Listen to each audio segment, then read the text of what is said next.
Friends, episode 25 traditional sweet முந்திரி கொத்து எப்படி செய்கிறதுன்னு பார்க்கலாம். இதுக்கு ஒரு கப் அளவுக்கு தோலோடு இருக்கிற முழு பாசிப்பருப்பு எடுத்துட்டு நல்லா ட்ரை ரோஸ்ட் பண்ணி எடுத்துக்கணும். இது நல்லா நிறம் மாறி வந்ததுக்கப்புறம் இது கூட ஒரு 3 ஏலக்காய் சேர்த்துட்டு நல்லா ஆற வச்சு மிக்ஸி ஜாரில் சேர்த்து நல்லா பவுடர் பண்ணி எடுத்துக்கலாம்.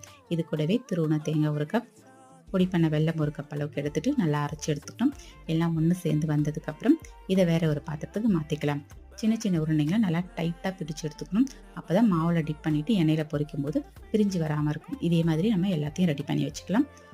இது 1 மாதம் வரைக்கும் கெட்டு போகாது. இதில் நிறைய அயன் சத்து இருக்கிறதுனால இதை குழந்தைங்கலேருந்து பெரியவங்க வரைக்கும் நம்ம செஞ்சு கொடுக்கலாம். இதுக்கு ஒரு பேட்டர் ரெடி பண்ணிக்கலாம். 1/2 கப் அரிசி மாவு, 1/2 கப் அளவுக்கு மைதா மாவு சேர்த்துட்டு கொஞ்சமாக உப்பு சேர்த்து நல்லா தண்ணியாக கரைச்சி எடுத்துக்கணும், கட்டி இல்லாமல். 3 உருண்டையாக இதில் போட்டுட்டு நல்லா டிப் பண்ணிவிட்டு சூடான எண்ணெயில் போட்டுக்கணும். ஒரு பக்கம் நல்லா வெந்ததுக்கப்புறம் திருப்பி விட்டுட்டு அதே மாதிரி எல்லாத்தையும் ரெடி பண்ணிவிட்டு நல்லா ப்ரௌன் கலர் ஆனதுக்கப்புறமா எண்ணெயை நல்லா வடிகட்டிட்டு எடுத்துட்டோன்னா சூப்பரான முந்திரி கொத்து ரெடி.